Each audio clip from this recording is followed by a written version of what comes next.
The desert of VeraPrime stretched endlessly under two suns. The land looked broken and scarred, as if the ground itself remembered the wars that had burned across it long ago. Wind carried dust and the faint smell of smoke, drifting across blackened metal and shattered walls. Where once had been a proud alien settlement, now only ruins remained. Elias Ward stood at the edge of the wreckage, his breathing steady inside his helmet. He was a young human explorer, assigned as a scout for the Border Patrol. His uniform was dusty, his boots sinking slightly in the sand as he stepped forward. The settlement below him was silent, too silent. His orders were clear: confirm the site was empty, record evidence of pirate activity, and then return to base. He had been told not to linger, not to take risks. But as Elias walked carefully among broken towers and half-buried machinery, he felt something pull at him. The silence was heavy, but it was not complete. Somewhere beneath the shifting sounds of wind, he thought he heard something else. At first he dismissed it. His mind could be playing tricks on him. The wreckage was dangerous. Collapsed structures could fall at any time. Yet the faint sound came again, a small, broken noise like someone trying to breathe through tears. Elias froze. He turned toward a pile of stone and bent metal near what had once been a central plaza. His instincts told him to walk away. If pirates had raided here, traps might still be waiting. But another sound reached him, this time clearer. It was a cry, not a warrior's shout, not a trap, but a child's cry. His heart tightened. Without another thought, he pushed forward, brushing aside rubble until he uncovered a small cavity beneath the collapsed stones. Inside, half-buried, was a figure. It was a child, but not human. Her skin was a pale, pearly blue, marked with faint silver lines that glowed dimly like fading starlight. Her limbs looked fragile, her body small inside a torn garment, and her legs were twisted under broken stone, unable to move. Her large black eyes widened when she saw him, filled with both fear and hope. Elias dropped to one knee. "Hey," he said softly, though he knew she probably couldn't understand his language. He raised both hands slowly to show he carried no weapon. "It's okay. I'm here to help," the girl whimpered, her chest rising and falling in painful breaths. She tried to move, but the weight of debris trapped her. Elias carefully shifted pieces of rock, grunting with effort, until the rubble loosened enough to free her. When he lifted her gently into his arms, she gasped, trembling in both pain and shock. For a moment she tried to push him away with weak hands, but her strength gave out quickly. Elias held her close, feeling how light she was, how fragile. Through the translator built into his helmet, he whispered again, "You're safe now." He glanced at her legs and felt his stomach twist. The exoskeleton covering her lower body was cracked badly. For her species, the Lure, that kind of damage was serious. Humans could heal broken bones, but the Lure depended on their hardened frames for both movement and survival. And this girl's frame looked shattered beyond repair. Still, she was alive. And alive meant hope. Elias opened his comms. "Command, this is Scout Ward. I've found a survivor." Repeat, a survivor. Child, female, Lure species. "Injured, needs medical evacuation."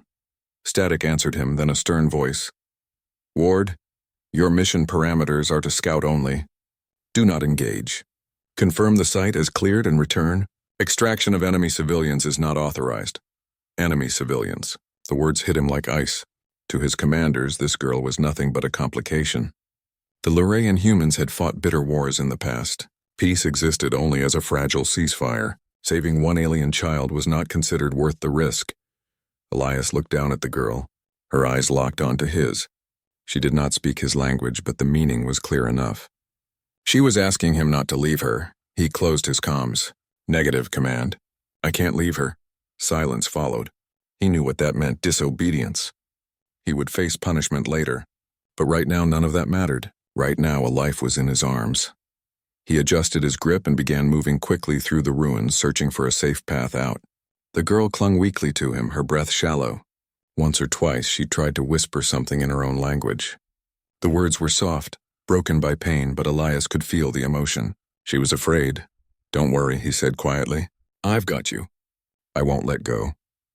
The journey through the settlement was not easy. Fires still burned in some places. Towers leaned dangerously, groaning as the wind shifted. Elias had to take long detours, climbing over wreckage and ducking under sharp beams. Every step made him more aware of the girl's weakness. He needed to hurry, but he could not jolt her too much or risk worsening her injuries. At last he reached the edge of the ruins where his small transport craft was waiting. He carried her inside and laid her gently on a medical cot. The girl whimpered as the ship's systems scanned her. Symbols in alien script appeared on his screen, confirming severe fractures in her lower body. He sighed. "You're in bad shape, little one. But you're still breathing. That means you're stronger than you think." He activated the ship's emergency medical system, which could at least stabilize her condition until he reached Allied territory. The machine hummed, wrapping her in a field of soft light. Her breathing steadied slightly. Her eyes fluttered, half closing, but she kept watching him. For a long moment, Elias simply sat beside her. He wondered what her life had been like before pirates came. Did she have parents, friends? Was anyone left alive who would even know her fate? When he reached for her hand, she hesitated, then weakly gripped his fingers. The touch was small, fragile, but determined. Elias felt something stir inside him. He had seen battles, had seen comrades die, but this was different. Protecting this single child mattered more than any order, more than any line drawn between species. The engines of the craft roared to life. Elias guided the ship into the sky, carrying the girl away from the burning ruins below. He knew command would be furious. He knew there would be consequences. But as the stars stretched out before him, he looked at her once more. Her eyes were heavy with exhaustion, yet they stayed fixed on him, as if memorizing his face. "It's all right," he whispered. "You're safe now. I'll get you somewhere better." Her lips moved. A single word escaped in her language, soft and trembling. Elias did not understand the word itself, but the meaning was clear enough. Gratitude. The human scout and the alien child flew into the unknown night, their destinies tied by a moment of choice. Neither of them knew how deeply this act would shape their futures. Neither knew that this memory would return years later, stronger than either imagined. For now it was enough that she was alive. Enough that she was not alone. And for Elias Ward, that was worth everything. Years had passed since Elias Ward carried a fragile alien child out of the ruins of Vera Prime. Time had changed much in the galaxy. The fires of war had cooled, though the scars remained deep on both sides. Humanity and the Luray lived under a fragile ceasefire, uneasy but determined to avoid another round of bloodshed. Elias was no longer just a scout. Through discipline and courage, he had risen to become a diplomat, trusted to represent humans in difficult negotiations. Many of his colleagues thought of him as practical, calm, and reliable, never reckless, never emotional. They did not know the memory he carried, the image of a child with black eyes holding onto his hand, whispering words he never understood. It was that memory that sometimes haunted his quiet nights. He had saved her, but what had become of her? Did she live? Did her people accept her despite her injuries? He never learned. She had been taken into Luray custody as soon as he delivered her to a neutral medical base. After that, the file was sealed, and Elias was told not to ask further questions. Now, standing in the vast glass halls of the conquered summit station, he tried to push such thoughts aside. This summit was historic, the first real attempt to form lasting peace between humans and Luray. Delegates from dozens of worlds had gathered, their banners glowing across the chamber walls. Security was tight. Every conversation carried weight. Elias adjusted the collar of his diplomat's uniform and walked among the guests, exchanging polite words, analyzing body language, and noting the tension hidden under forced smiles. He was focused, professional, until he felt eyes on him. It was not uncommon in a room like this. But when he turned, his heart stilled. At the edge of the hall stood a Luray woman. She was tall, her pale blue skin marked with the same silver lines he remembered from long ago, though now they glowed faintly with maturity. Her body was supported by a sleek mechanical exosuit, wrapping around her lower half like armor yet moving with quiet grace. Her eyes, black and deep as the void, were locked on him. Slowly, she approached. The crowd seemed to blur around Elias as he watched her cross the floor, each step firm despite the soft hiss of her mechanical supports. She stopped before him and her voice came low, uncertain, yet carrying a strength that pierced him. "Do you remember me?" she asked. "I'm the disabled alien girl you once saved." Elias's breath caught. The room, the summit, the noise of conversation, all of it faded. He looked at her, truly looked, and memory struck him like a wave. The child in his arms, the tears, the fragile grip on his hand. He remembered. Yes, he whispered. His voice was steady, but his chest felt heavy with emotion. I remember. She let out a breath, a sound caught between relief and sorrow. My name is Kaylin, she said. I was the one you carried from the ruins. Elias's throat tightened. Kaylin! He repeated it softly, as if anchoring the name to memory. She studied him carefully. I thought perhaps you had forgotten. Humans live busy lives. They save many, lose many, but Her gaze dropped for a moment. I never forgot. For a heartbeat, Elias could not answer. He had thought of her many times, but to see her alive, standing before him as a grown woman, it was almost too much to believe. He cleared his voice. You've changed, he said, then quickly corrected himself. I mean, you've become strong. Kaylin tilted her head slightly, a gesture half amused, half sad. Strong? My people would not call me that. The damage I suffered as a child never healed.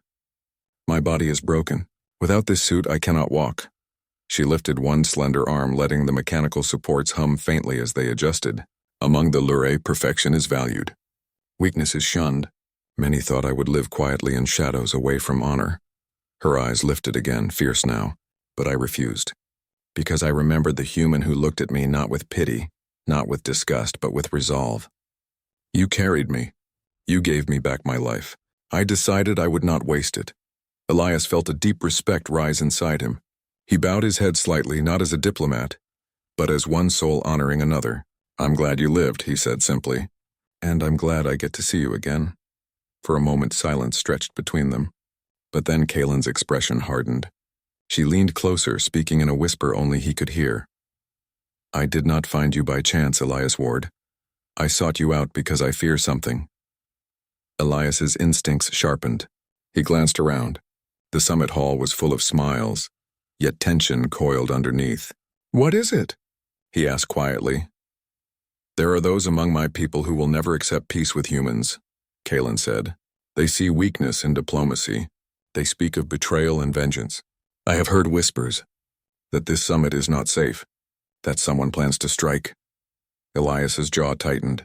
An assassination? Or worse, she answered grimly. A sabotage, a spark to ignite war again. His training as a diplomat told him to be cautious, not to jump to conclusions. Yet something in Kaylin's eyes told him she was not exaggerating. She had lived as an outcast, always listening for threats in the shadows.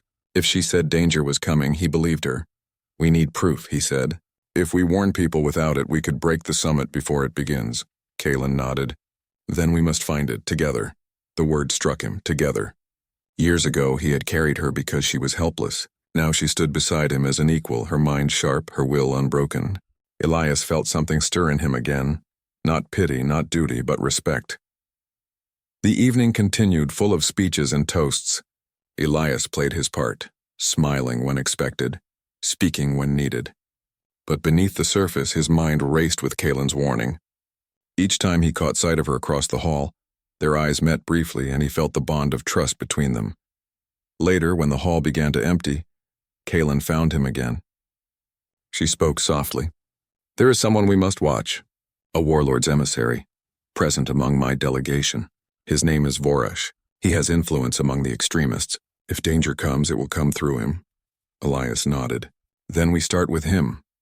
Kaylin's lips curved slightly, not quite a smile, but something close. It seems, she said, that once again I walk beside the human who refused to leave me behind.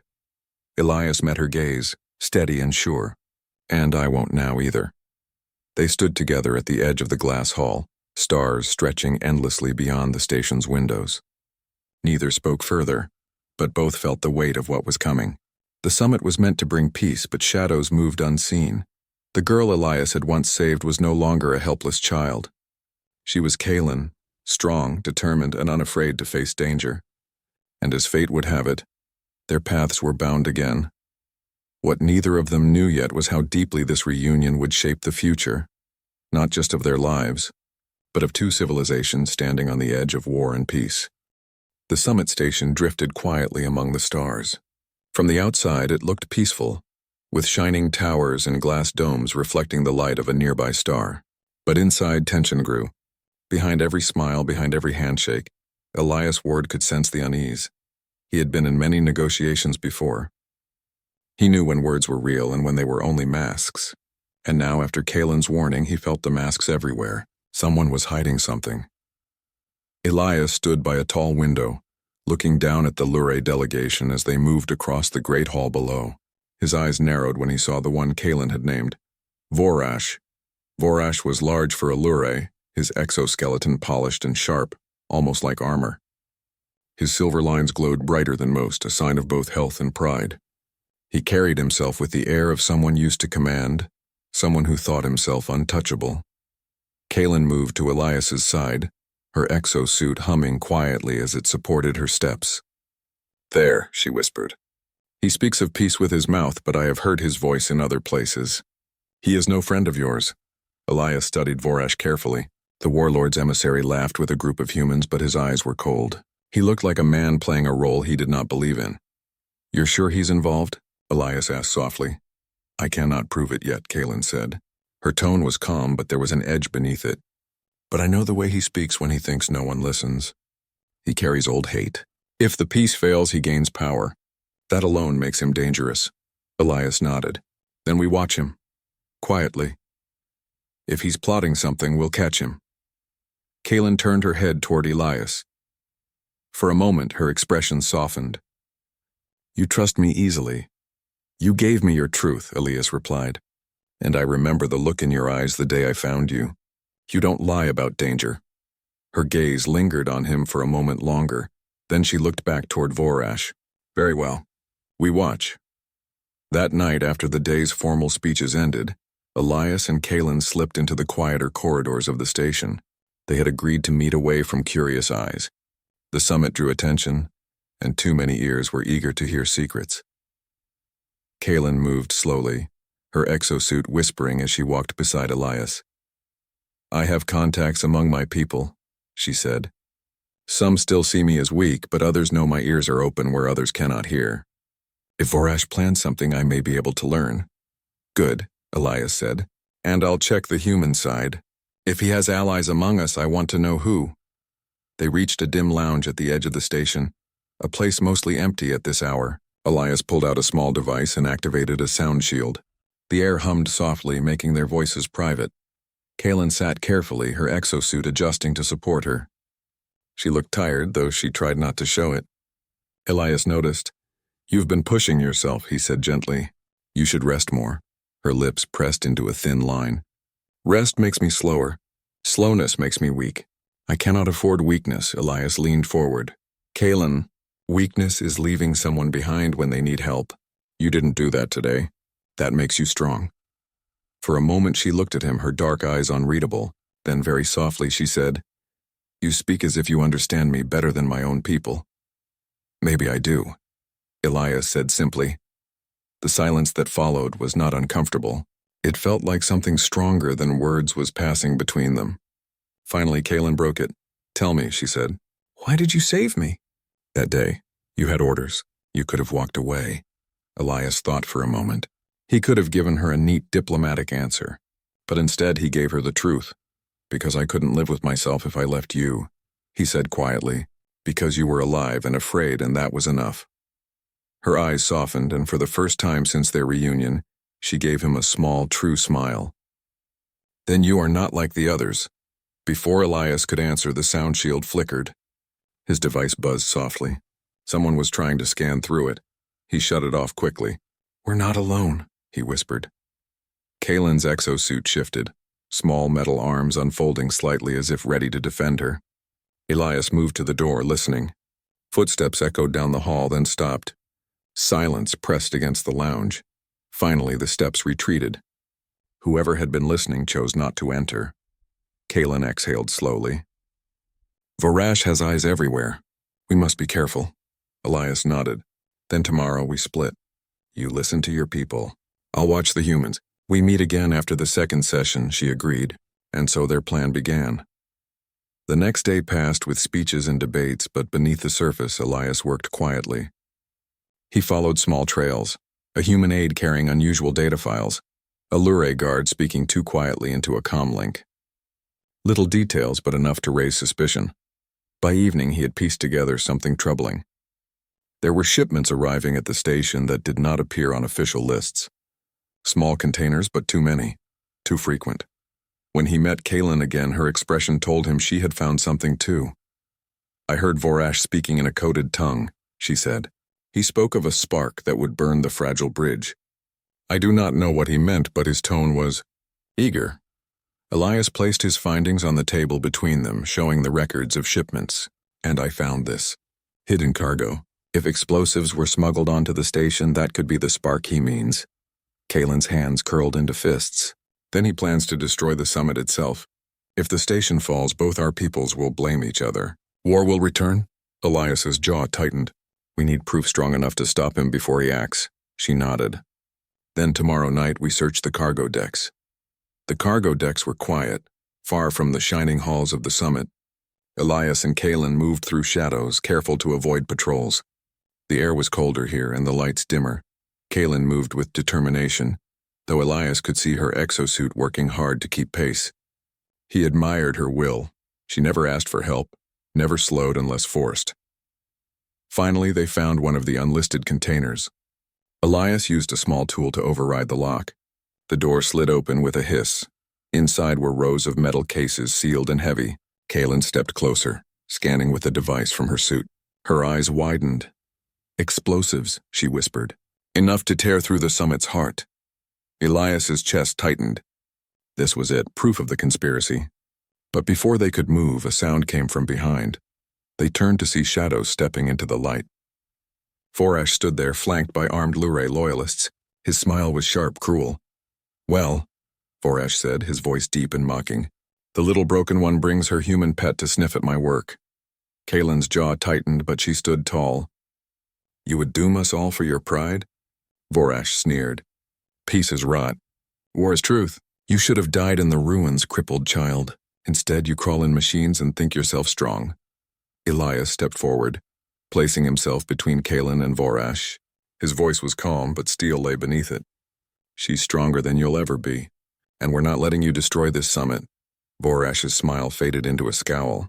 He lifted his hand and his guards readied their weapons. Kaylin whispered quickly to Elias, "We cannot fight here. If the cargo explodes, the summit ends." Elias's mind raced. They were outnumbered, trapped.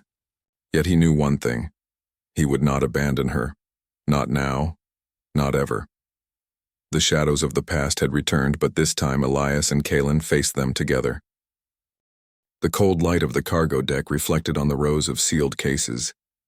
Each one held enough explosive power to destroy the summit station. Elias Ward stood in front of Kaylin, facing Vorash and his guards. The air between them felt heavy, like a storm about to break. Vorash's dark eyes glimmered with cruel amusement. His tall frame blocked the exit, and his voice echoed in the stillness. "You thought you could hide from me, little broken one," Vorash said. "But I have been watching. Always watching. You live only because others carry you.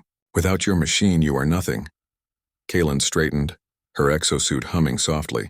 Her voice was steady, even as anger burned in her eyes. "I lived because I chose to, and I stand here because I refuse to crawl for anyone, especially you." Vorash's sneer deepened. "Brave words for someone who cannot even walk without metal legs." Elias's voice cut across the room, low and firm. "She's stronger than you'll ever be, Vorash, because she knows what it means to fight when the odds are against her. You only strike from shadows." The warlord's emissary snarled, his pride stung. He lifted his hand. His guards raised their weapons. The metallic click echoed like thunder. Kaylin whispered quickly to Elias, "We cannot let them fire. If these containers rupture, the entire station is at risk." Elias's mind raced. Fighting here would be suicide. He needed another way. He glanced at the corner of the room where emergency sprinklers and alarms were fixed. An idea sparked. "Cover your eyes," he whispered. Without waiting, Elias pulled a small flare from his belt and slammed it against the floor. Bright white light filled the room, blinding.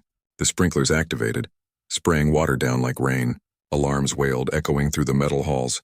Chaos erupted. Guards cursed, stumbling as the sudden flood of water made their footing uncertain. Kaylin's exosuit adjusted instantly, her mechanical limbs gripping the floor tightly. "Move," Elias shouted. They dashed for the side door, pushing through the confusion. Vorash roared, "Stop them!" But his voice was lost in the noise. Elias and Kalen ran into the narrow service corridors, water dripping from their clothes. The alarms above them continued to scream, drawing station security toward the cargo bay. They hurried through twisting maintenance tunnels. The metal walls vibrated with the hum of engines. Kalen's exosuit hissed with every step, but her voice was calm. Vorash will claim we were the ones who planted the explosives. He will twist the story.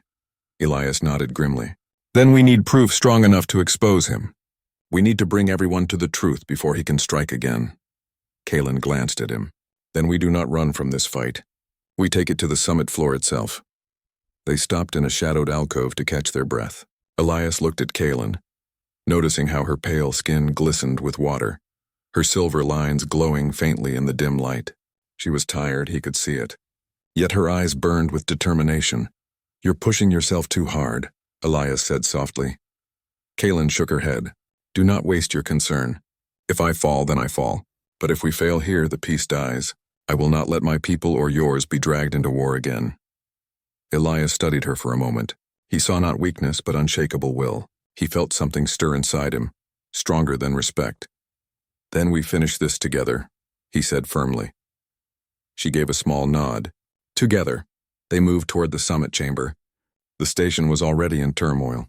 Alarms blared and guards rushed past them, confused by conflicting orders. Some whispered about sabotage, others about a possible human betrayal. Vorash was spreading lies quickly. Elias could feel it. They needed to act before suspicion boiled over into violence. When they reached the wide glass hall where the delegates gathered, the scene was already tense. Human and Luri representatives faced each other across the chamber, voices raised. Security teams shouted orders. The fragile peace teetered on the edge. Vorash stood at the center, his tall form commanding attention. His voice carried easily across the hall. "These humans have betrayed us," Vorash declared. "They brought death into our summit. I caught them near the explosives myself." Gasps spread through the chamber. Eyes turned toward Elias and Kalen as they entered. Murmurs rose quickly, sharp and suspicious. Kalen stepped forward, her exosuit clicking softly. Her voice rang clear. "Lies. It was Vorash who filled the cargo bays with weapons. We found his shipment hidden under false codes." Vorash laughed cruelly. "Do not listen to the cripple. She hides behind machines and humans unworthy of our trust. Would you take her word over mine?" The hall buzzed with uncertainty. The balance was breaking. Elias knew if they failed now, the summit would collapse into chaos. He raised his voice. "You want proof? Then look." He lifted a small data chip he had taken from the container controls before escaping. "These records show the cargo came under Vorash's authority. Not ours. Scan it and you'll see." Security officers rushed forward, inserting the chip into the central console. Blue light flickered across the chamber as files appeared in the air. The truth unfolded, shipping codes, authorization marks, all pointing back to Vorash. A heavy silence fell. Vorash's face twisted with rage. Lies forged. He turned desperately to the other Lurai delegates. "You would believe a human over your own blood?" But Kalen stepped forward, her voice strong, her eyes blazing. "Not just a human. Me. I am Lurai, and I saw your work with my own eyes. You speak of strength, Vorash, but you hide behind shadows. True strength is standing when the world tells you to fall. That is something you will never understand." For the first time, the chamber did not look at Vorash as a leader. They looked at him as a traitor. Murmurs rose, angry now against him. Vorash roared in fury, drawing a weapon. But before he could fire, station guards surrounded him, weapons raised. The warlord's emissary was dragged down, his shouts echoing as he was taken away. The chamber slowly settled. Delegates looked shaken, but the evidence was undeniable. Peace was fragile, but it had been saved for now. Elias turned to Kalen. She stood tall, breathing heavily, her exosuit humming to keep her upright. He saw the strain in her, but also the fire in her eyes. "You did it," he said softly. She looked at him, a faint smile on her lips. "No, we did it." The tension in the hall began to fade. Humans and Lurai alike looked at Kalen with new respect. The woman many had dismissed as broken now stood as the one who had stopped a war. Later, as the delegates dispersed, Elias and Kalen found a quiet corner near the station's great window. Stars stretched endlessly outside, calm and eternal. Kaylin rested her hand lightly against the glass. "It is strange," she said softly. "For years I thought myself weak because of what I lost. But today, I see that my scars are my proof of survival. They are not shame. They are my strength." Elias watched her, his voice gentle. "You've always been strong, Kaylin. Even when you were just a child in my arms. I saw it then, and I see it now." Her eyes softened. For a long moment they simply stood together looking at the stars. The fire within her had burned bright, and it had lit a path not only for her own people, but for peace itself. The summit station slowly returned to calm. The alarms were silenced, the corridors cleared of soldiers, and the fear that had nearly destroyed the gathering began to fade. But the memory of what happened would not be forgotten so easily. Elias Ward walked beside Kaylin as they left the summit chamber. Around them, guards and delegates moved carefully, whispering about the betrayal they had witnessed. The evidence of Varash's treachery was now clear, yet the damage he had caused still lingered in the air. Trust had been shaken. Kaylin walked with steady steps, her exosuit carrying her weight with smooth mechanical strength. She kept her chin high, though Elias could see how exhausted she was. Her silver-lined skin glowed faintly in the station's light, and for once those who passed by did not stare in pity. Instead, they looked with respect. As they reached a quiet corridor, Kaylin paused, leaning against the wall. Her breath came shallow, and she closed her eyes for a moment. Elias immediately stepped closer. "You need rest," he said firmly. She gave a faint smile. "Do not worry, Elias. The machine carries me farther than my body ever could. But today, I carried myself too." "That is different."